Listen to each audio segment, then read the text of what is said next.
Hi, I've been looking on the internet. There's quite a lot of advice for people with Asperger's syndrome, but there's very little advice for those who have to live up with and look after and befriend people with Asperger's. Because that's quite a challenge, really. So I thought I'd do a video about it. And of course, some of the people with Asperger's are quite old, and they may not have been diagnosed with it because it was only really got into the mainstream in the 1980s. It was discovered in the 1940s or generated in the 1940s. It's gone out in and out of favour, so it hasn't been sort of mainstream. And of course, some people may have a tendency to Asperger's, but they may not be actually diagnosed. Others, of course, are diagnosed with it, and they're labelled, but there'll be degrees within that. They're on the spectrum. You've got Asperger's syndrome, which tends to make people less empathetic. And then you might have another person who's prone towards what they call borderline personality, which is sort of oversensitive.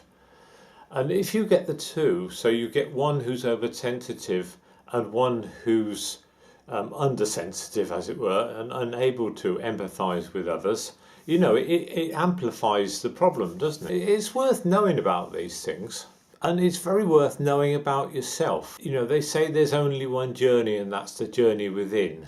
Well, part of that journey within is self-knowledge and sort of knowing about yourself, why you do things, why you don't do other things, why certain things worry you, and why you look forward to other things. It's worth knowing, and then you see that in others as well, and it all adds to the journey of life. There's a sort of idea, it's a modern idea, that we're always getting better, getting further on in life. Personality disorders, they're not mental illness. We mustn't take them out of proportion. It's not the end of the world if you've got a personality disorder.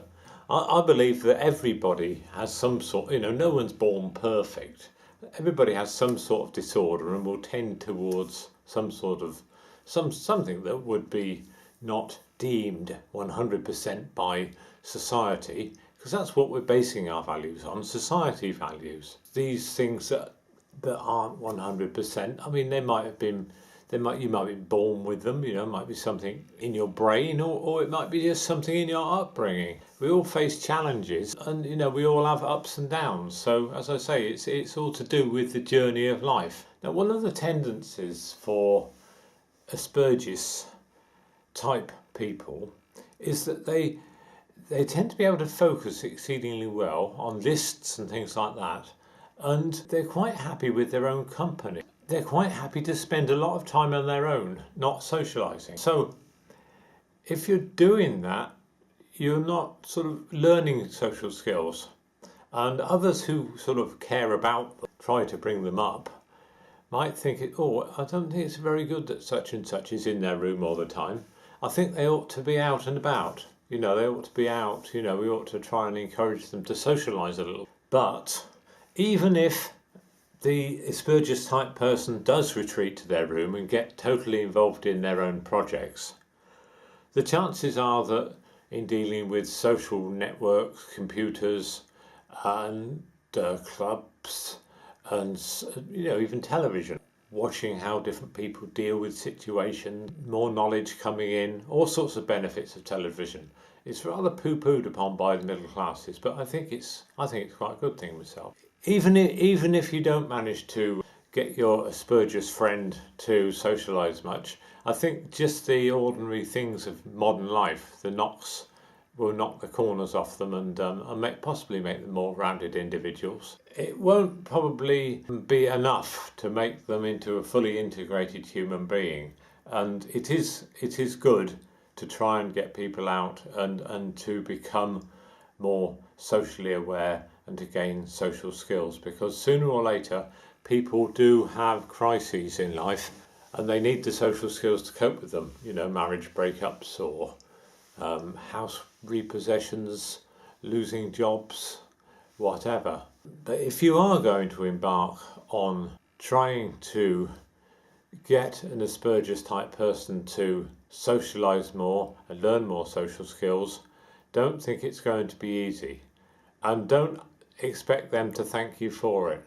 Because of the lack of empathy, they won't realise the work that you've put in, and you need to be very self-assured that you know that you are a good person, you are worthwhile in your own right. Don't look to the asperger's person to give you credibility and thanks, because you probably won't get it. So one of the ways that somebody can help somebody with asperger's is try to break them out of their routine, because they will be very keen on routines, and broaden their horizons. So rather than just on their one hobby, try and get them more interested in the general things of life. And in your endeavour to help somebody, be prepared for hurtful comments, and be prepared for a bit of a war. But it's not worth upsetting people, is it? If they don't want to go somewhere, it's fair enough. It's a free world, because if you do upset them, the chances are that the upset will last a long time, and they'll take a very long time to get over it. So if you've got a friend or a member of the family who is Asperger's, it can be very much like sort of walking on eggshells, not wanting to upset them. That is if they're in a bit of a bad mood. And sometimes if you do something inadvertently, or a small mistake that you may make may not be accepted as a small mistake by the Asperger's person. Say something like you're doing the shopping and you forget to buy some frozen peas. You could well have a sort of a great diatribe about, why did you forget the peas? But we always have peas. It's not too difficult to get peas. You can get peas anywhere. Every sort of permutation of buying peas will be looked into, and it won't really be any good making excuses, because the excuses won't really count for anything, because that would just be this sort of obsession. So the best thing to do is just to remain quiet on it, and it will blow over in time. It may take longer than a normal person to blow over, but it will blow over. You just have to assure yourself that it's just a small mistake that everybody makes, and you're still all right. I'm okay. It's not my problem. We don't need peas with every meal. Wait for them to get over it, and if there is a chance, help to change the subject. But as I say, the Asperger's person generally won't apologise for their behaviour. They might thank you, but that's probably learnt behaviour. They don't really thank you. And humour is a great way to try and get over these crises, and always be prepared to use humour to try and make light of the situation when they might be trying to make heavy of it.